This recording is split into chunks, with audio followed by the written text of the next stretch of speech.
The carriage didn't just crash, it screamed.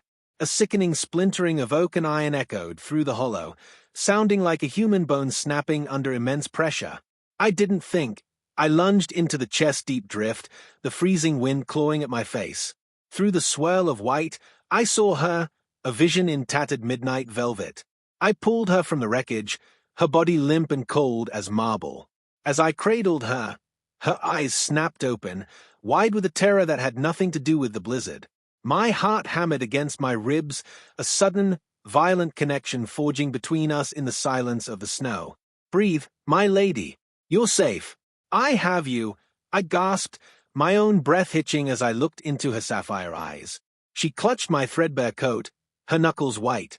"No, let the frost take me," she whispered, her voice a ghost of a sound. "If I live, I am his. And being his is a death that lasts a lifetime." My blood turned to ice, colder than the gale around us. As I shifted to lift her, a heavy gold signet ring slipped from the folds of a cloak, landing with a dull thud in the snow. I reached down, my fingers brushing the metal. My breath stopped. Engraved on the face was a snarling wolf, the crest of the butcher of Hymo. This wasn't just a traveler in distress. She was a fugitive bride fleeing a monster, and by catching her, I had just placed my head in the lion's mouth. The stakes weren't just my life anymore, they were the very soul of the woman trembling in my arms. The fire in my humble hearth flickered, casting long, dancing shadows against the stone walls of my cottage.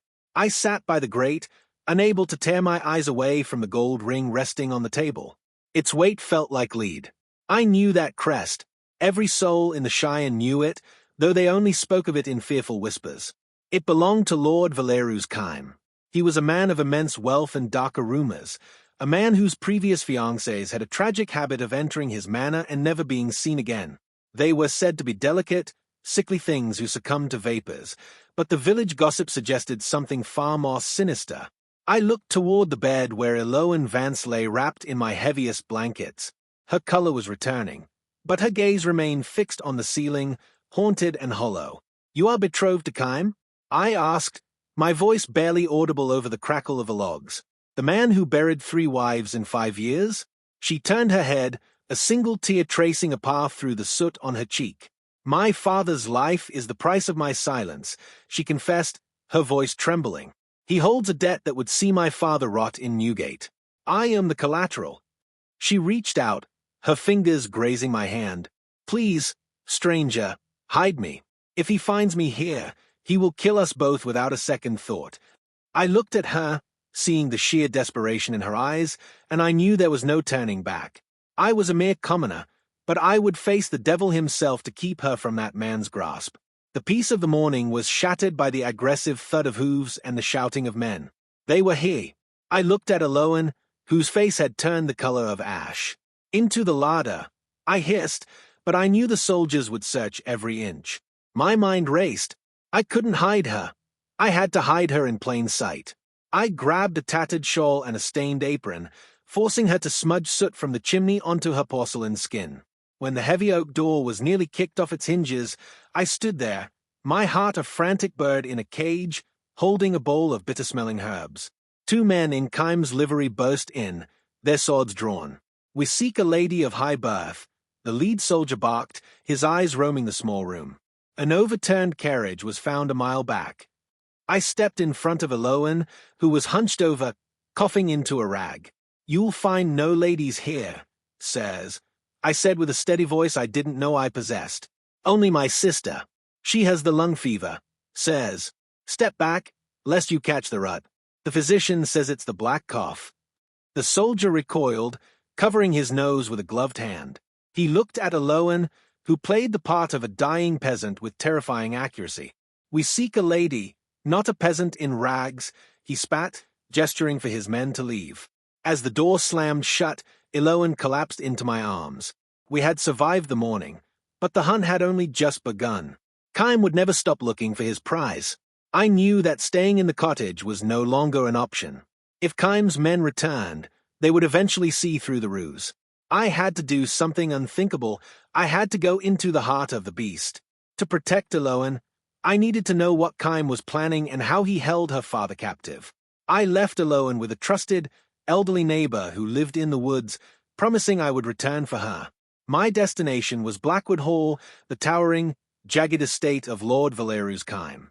It was a place of oppressive stone and iron, its gates closing behind me like the jaws of a predator. I applied for a position as a stable hand, using a false name and a bowed head. The head groom was a cruel man, but he needed able bodies. As I shoveled hay and groomed the massive, restless stallions Kyme favored, I watched the house. It was a fortress of secrets. The windows were narrow and barred, and the servants moved like ghosts, never meeting one another's eyes. I felt a heavy, suffocating weight the moment I crossed the threshold. The air itself seemed to carry the scent of old dust and hidden decay. I was now a spy in the enemy's camp, surrounded by men who would hang me if they knew my true purpose. Every time I saw Kyme's black carriage depart to continue the search for Elowen, my stomach churned. I was inches away from the man who wanted to destroy the woman I loved, and the danger was intoxicating. Days of grueling labor passed, but I kept my eyes and ears open. My chance came when I was ordered to carry a heavy crate of wine into the master's study while he was away on a hunt. The room was opulent, filled with dark mahogany and the scent of expensive tobacco, but it felt cold. As I set the crate down, my foot caught on a loose floorboard near the desk. It shifted. Driven by an impulse I couldn't ignore, I knelt and pried the board up. Hidden beneath was a leather-bound ledger, its pages yellowed and smelling of damp.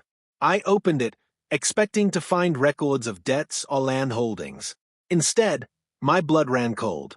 It wasn't money being tracked in these columns, it was people. Specifically, young women. There were names I recognized from local disappearances, followed by dates and a recurring entry, delivered to the east cellar. Beside each name was a dollar amount, but it wasn't a purchase price, it was hush money paid to families or local officials. This wasn't just a man with a dark temper. Lord Kyme was running a systematic operation of abduction and silencing. My hands shook so violently I nearly dropped the book. This ledger was the key to his undoing, but it was also a death warrant for anyone caught holding it. I heard footsteps in the hall and scrambled to replace the board, my heart hammering. I realized then that Elowen wasn't just being forced into a marriage, she was being scheduled for a delivery. The situation escalated sooner than I feared. Kyme's men had found Elowen's father and, through him, had tracked her to the neighbor's cottage. She was brought to Blackwood Hall not as a prisoner, but as a guest for a pre-wedding dinner, a move designed to maintain the facade of a legal betrothal. I was moved from the stables to the dining hall to serve as an extra footman for the evening. When the doors opened and Elowen was led in, draped in stiff, uncomfortable silks, our eyes met for a fleeting second. I saw the flash of shock in her sapphire depths, a spark of hope that she quickly smothered to avoid detection. The dinner was a nightmare of polite conversation. Kyme sat at the head of the table, his voice smooth and cultured as he discussed the upcoming nuptials. "You look peaky, my dear," he said, reaching out to stroke Elowen's hand. She flinched, and the sound of his laughter made my skin crawl. As I stepped forward to refill her wine glass, my hand brushed her shoulder, a forbidden contact. I leaned in, the movement masked by the pouring of the claret. "I am your shadow now," I whispered, so low only she could hear. She didn't look up, but I saw her fingers tighten around the stem of her glass. The revelation of my presence gave her the strength to endure Kyme's touch, but it also put us both on a razor's edge. One wrong look, one slip of the tongue, and the evening would end in blood. The tension at the hall was a physical weight. I spent my nights awake, planning an escape, but the house was too well guarded. One evening, as I was returning to the servants' quarters through the muddy stable yard, a figure stepped out from the shadows. It was a woman, her head covered by a heavy shawl. When she leaned into the light of my lantern, I recoiled. Her face was a map of jagged, silver scars, as if she had been mauled by a beast. She didn't speak at first, her eyes searching mine with a terrifying intensity. "You're the one," she finally rasped, her voice like grinding stones. "The one who looks at the lady with a savior's eyes." I reached for my pocket knife, but she held up a withered hand. "I was the one who survived, boy. I was the second wife. He didn't kill me, he broke me and threw me to the dogs when I wouldn't stop screaming." She stepped closer, the scent of lavender and rot clinging to her. Tell her to run. Tonight, before the moon reaches its peak. I tried to ask her name, but she vanished back into the darkness as quickly as she had appeared. The realization that Kyme's victims were still among us, broken and hidden in plain sight, added a new layer of horror to my mission. I wasn't just fighting for Elowen, I was fighting for the ghosts of Blackwood Hall. The next morning, Kyme's generosity took a turn for the cruel. He presented Elowen with a stunning necklace of emeralds and silver during breakfast. From my position by the sideboard, I watched as he fastened it around her neck. A family heirloom. He purred. It suits your porcelain skin. But within hours, I noticed a change. Elowen became lethargic, her movements slow and her eyes clouded. When I managed to get close to her under the guise of clearing a tea tray, I saw it, a thin, sickly green line forming where the metal touched her skin. The necklace was laced with a slow-acting arsenic compound. It wasn't enough to kill her quickly, but it was enough to keep her weak, compliant, and unable to resist his advances or attempt another escape. My heart burned with a silent, helpless rage. I had to get that necklace off her, but she was never left alone. Kyme's polite facade was thinning, revealing the predatory instinct beneath. He was poisoning her in front of everyone, and the household staff simply looked away. I realized then that Kyme didn't want a wife. He wanted a doll that couldn't fight back. I had to find a way to neutralize the poison or steal the necklace before her spirit was permanently broken.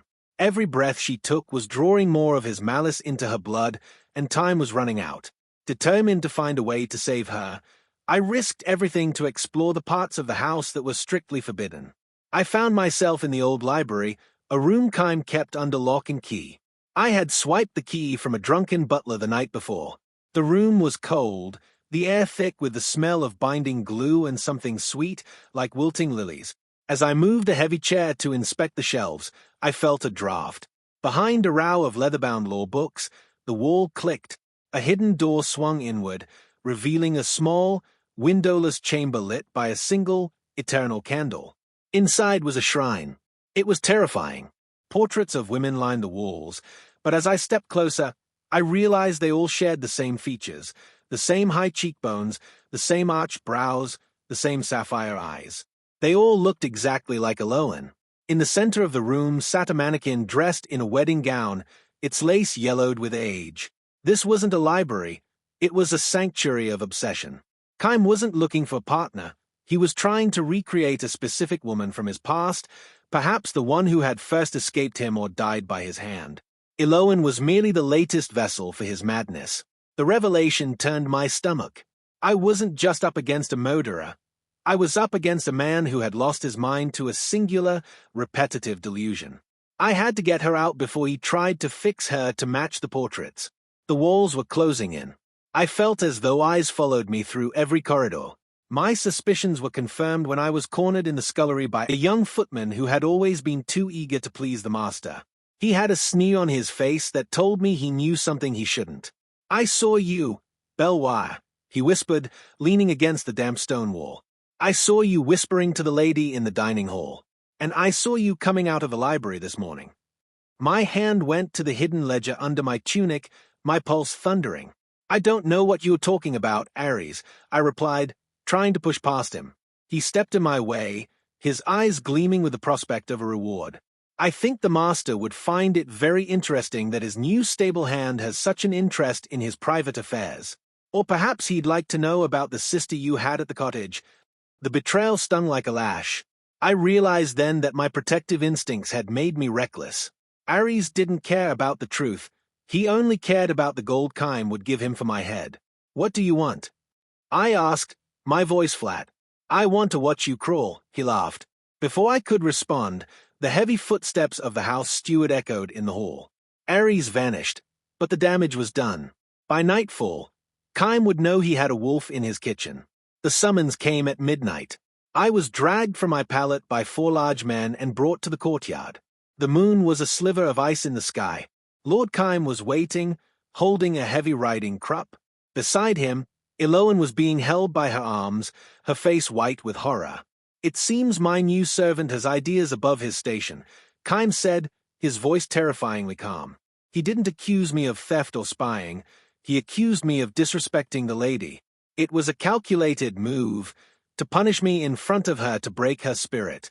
"Strip him," Kyme ordered. I was lashed to the whipping post, the cold stone biting into my chest. The first strike of the crop tore through my shirt and skin, a white-hot explosion of pain. I refused to scream. I bit my tongue until the blood copped in my mouth, my eyes locked on Elowen.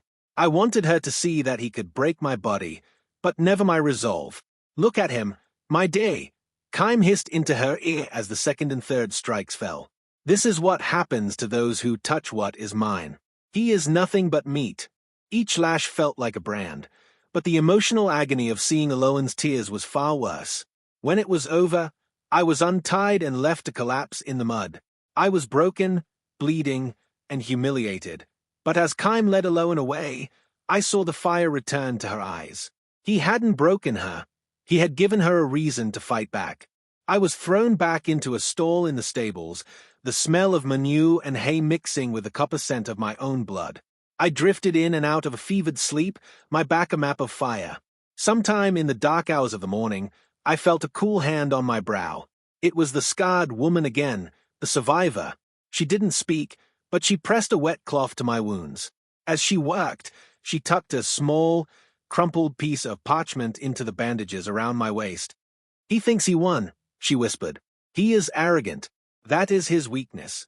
When she left, I painfully retrieved the note. The handwriting was cramped and hurried. It read, *The Vault of Vows.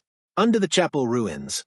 The truth is written in the blood of the forgotten. *. My mind cleared despite the pain. The Vault of Vows. It sounded like the place where Kyme kept the evidence of his past crimes, or perhaps the women themselves. I realized that the marriages Kyme boasted of were far more complex than simple deaths. The scarred woman was giving me the one thing Kyme couldn't take, information. I forced myself to stand, the pain nearly causing me to black out. I couldn't afford to heal. The wedding was only days away, and I had to find that vault before the bells rang for Elowen. Using the cover of a moonless night, I dragged myself to the far edge of the estate where the ruins of an old family chapel sat overgrown with ivy. The air here felt different, heavy with the weight of centuries. I searched for hours, my back screaming with every movement, until I found a stone slab engraved with a weeping willow. It was the entrance. With a groan of effort that nearly tore my stitches, I pried it open and descended into the damp darkness. The vault was filled with rows of iron boxes. I broke the lock on the first one I found. Inside were not jewels, but documents, marriage certificates. I began to count them. 1, 2, 3, 5, all signed by Lord Valerius Kyme. But there were no death certificates. Instead, there were commitment papers for various private asylums across the country. The realization hit me like a physical blow. Kyme was a serial polygamist. He didn't kill his wives. He grew bored of them, declared them mad, and paid to have them entombed in asylums so he could marry again. Each marriage brought him more land and more dowries. Elowen wasn't just his next victim. She was his next paycheck.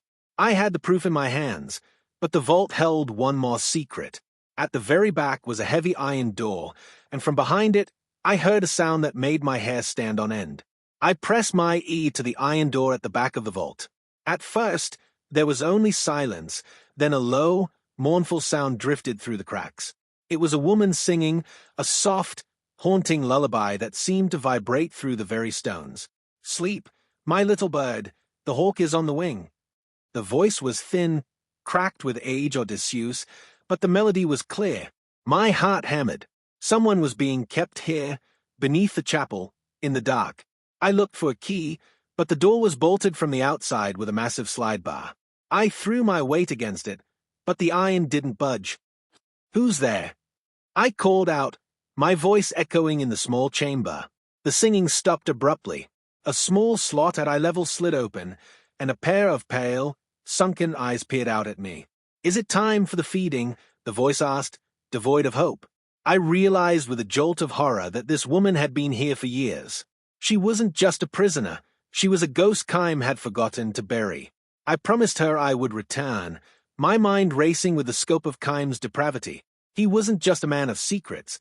He was a man who built his life on a foundation of living corpses. I had to get the evidence to the authorities, But I knew the local constable was on Kyme's payroll. I needed a bigger plan. I knew I couldn't save Elowen if her father was still a pawn in Kyme's game. I had to see the man for myself.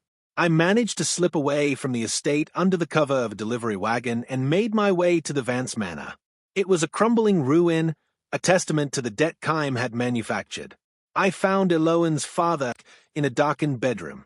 He was a shell of a man, his eyes unfocused and his hands shaking.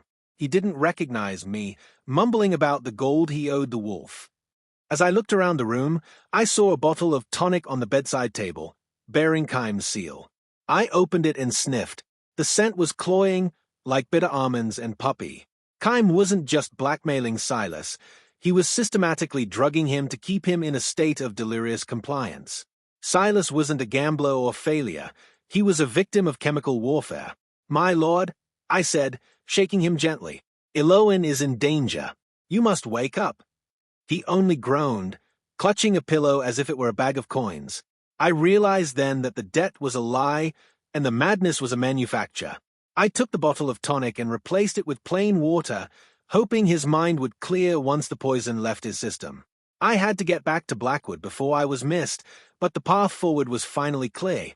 Back at Blackwood Hall, I realized I needed a way to counteract the arsenic Kyme was feeding Elowen.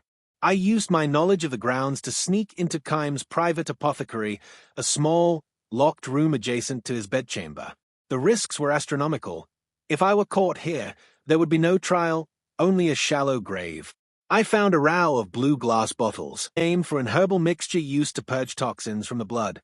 I stole the bottle and spent the next 2 days finding ways to slip drops of the antidote into Elowen's morning tea. It was a dangerous dance. I had to intercept the tray from the maid, add the drops, and pass it on without being seen. By the third day, I saw the fog lifting from Elowen's sapphire eyes. Her strength was returning. When our eyes met during the afternoon walk in the garden, she gave me a sharp, knowing nod. She was awake. She was ready. But the wedding was now only 24 hours away, and the house was being decorated with white lilies, flowers that felt more like funeral arrangements than wedding decor. The air was thick with the scent of perfume and impending doom.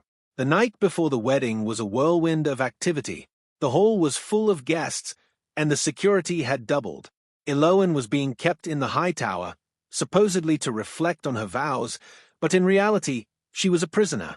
I knew this was my last chance to speak to her before the ceremony. I waited until the guards were distracted by a cask of ale I had accidentally left in the hallway. Then I scaled the jagged stone of the tower using the thick, ancient ivy as a rope. My fingers bled as I pulled myself onto her balcony. Elowen was standing at the window, staring at the moon. When she saw me, she gasped, her hand flying to her mouth. "Crispin, you're mad. Go. He will kill you," she whispered, reaching out to pull me inside. I took her hands in mine, the heat of our touch a stark contrast to the cold stone. "I am not leaving you, Elowen," I said, my voice thick with emotion. "I have found the truth. He is a monster who keeps his wives in asylums. I have the proof." She looked at me, and for the first time, I saw her resolve harden into something unbreakable. "Then I shall die a man who loved you, rather than live a coward who watched you fade," I promised. We made a plan, a desperate, final gamble that would either set us free or lead us both to the gallows. The pre-wedding festivities culminated in a grand masked ball. It was a sea of silk, lace, and hidden identities, the perfect cover. I had managed to steal a guest's discarded mask and a heavy velvet cloak from the cloakroom. I moved through the ballroom like a shadow, my heart thumping against the marriage certificates hidden in my tunic. Kyme was there, dressed as a golden lion, his eyes roaming the room for his lamb.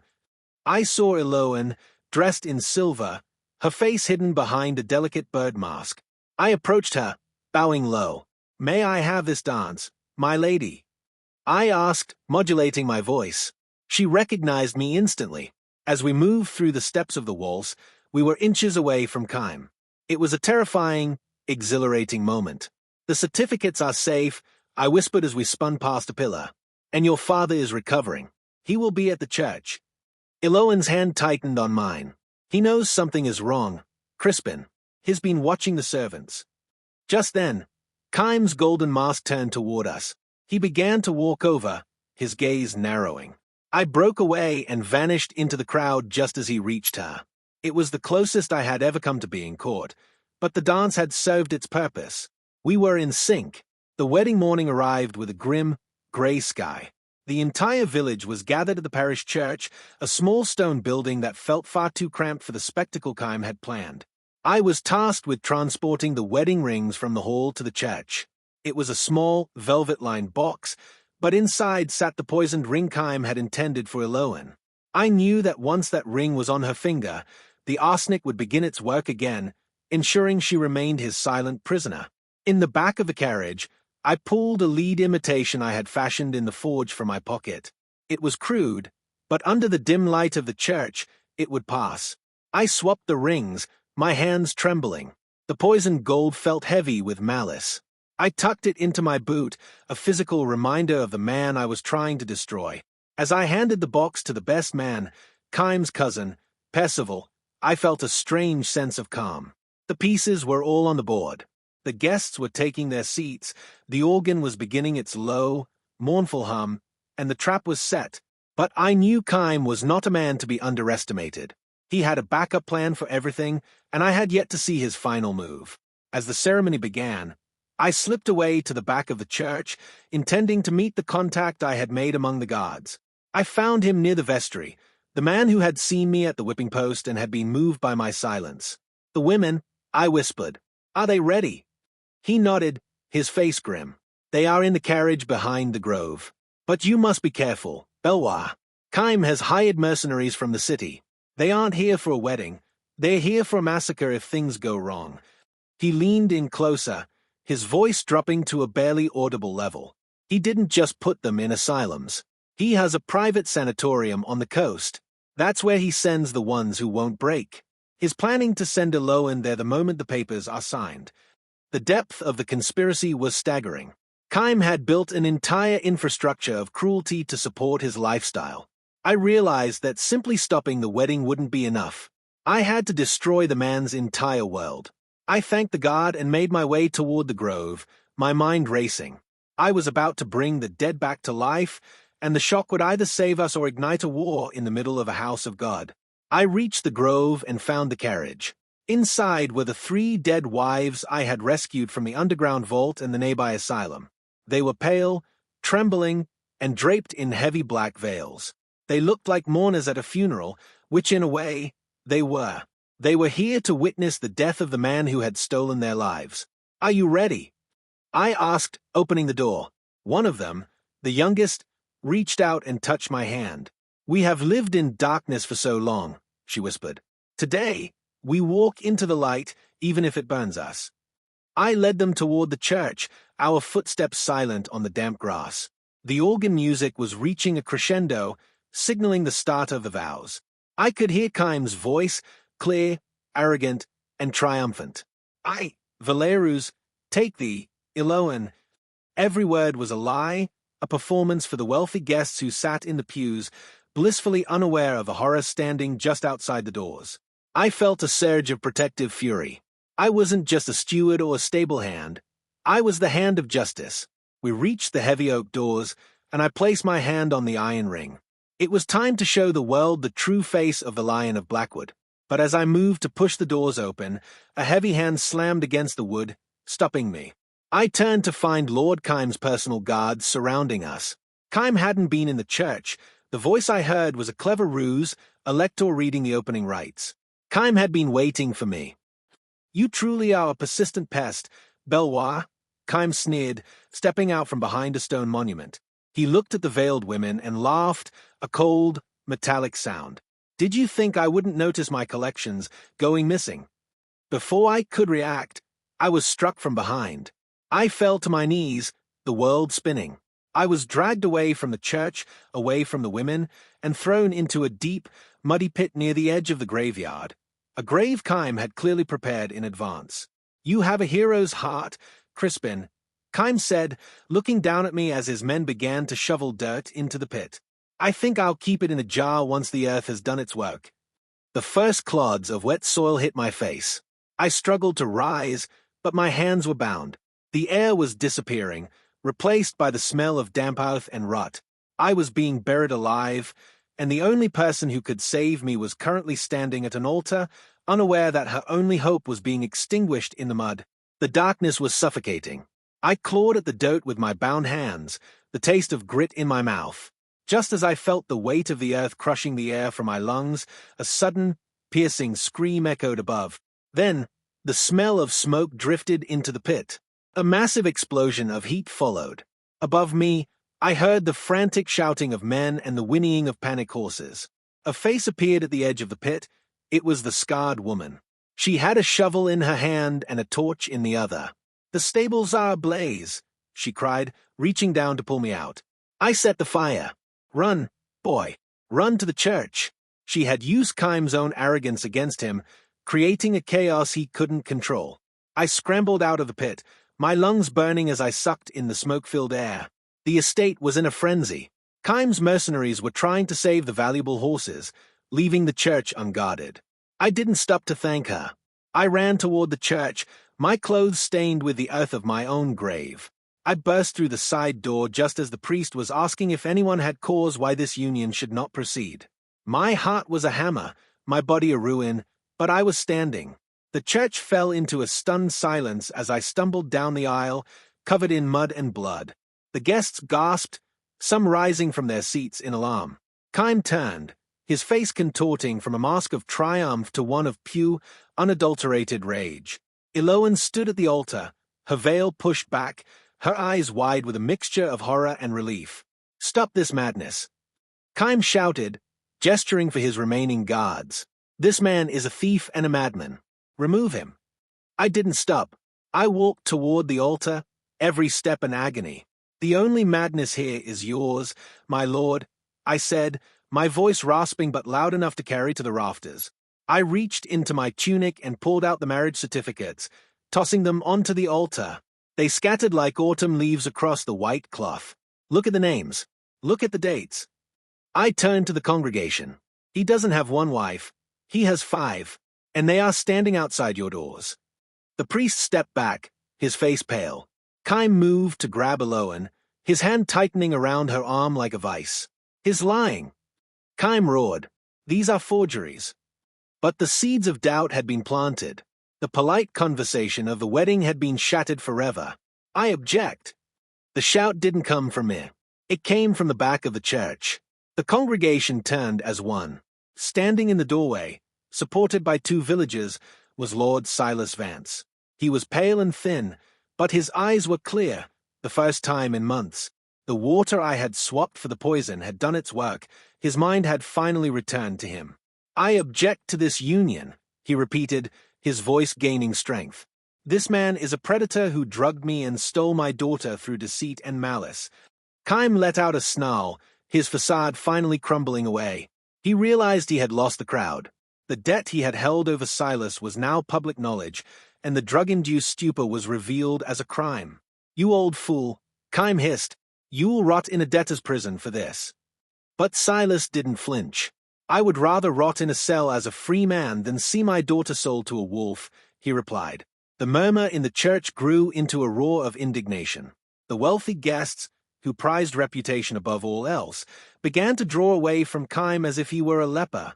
The power he held through fear and money was evaporating in the light of the truth. But I wasn't finished. "Bring them in," I commanded. The doors at the back of the church swung wide, and the 3 veiled women walked slowly down the aisle. The silence that followed was absolute, the kind of silence that precedes a storm. One by one, they reached the altar and lifted their veils. The gasps from the pews were like a physical wave. These were women the Shire had mourned, women whose deaths Kyme had used to garner sympathy and more wealth. "This is Elena," I said, pointing to the youngest. "This is Mary. And this is Catherine. All married to Lord Kyme. All discarded like trash when he grew bored." The women didn't speak. Their hollow eyes and scarred spirit spoke for them. Kyme backed away, his hands shaking. He looked like a cornered animal, his eyes darting for an exit. The revelation was total. The butcher of Highmore was finally exposed, not just as a murderer of hearts, but as a destroyer of lives. Elowen stepped away from him, her hand finding mine. The connection we had felt in the snow was now a bond forged in fire and truth. We stood together against the monster, and for the first time, he looked small. Kyme's desperation finally pushed him over the edge. He reached into his coat and pulled out a small, silver-plated pistol. The women screamed, and the guests scrambled for cover. "If I cannot have the Vance estate, no one will," he screamed, leveling the weapon at Elowen. I didn't hesitate. I threw myself in front of her, my heart a shield.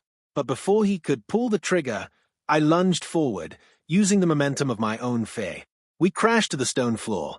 Kyme was surprisingly strong, fueled by a manic rage, but I was fueled by something stronger, love.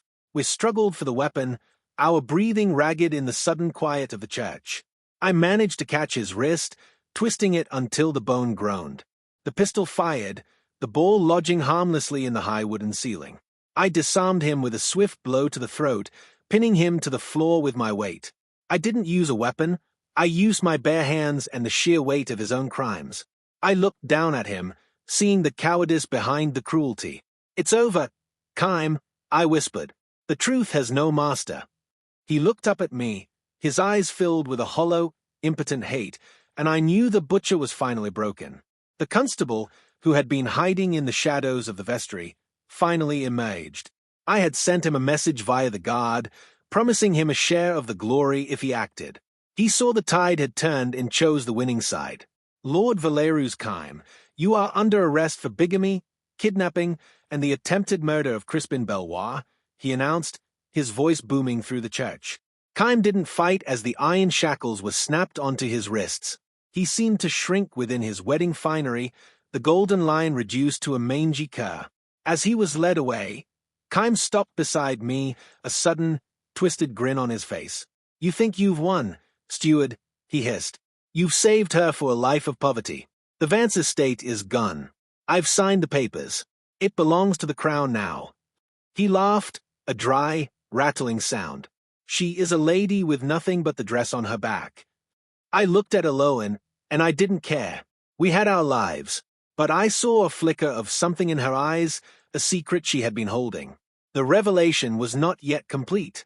The evening had begun with a polite conversation, but the final truth was about to be revealed. As Kyme was dragged toward the carriage that would take him to the tower, Elowen's father stepped forward, holding a dusty, wax-sealed cylinder.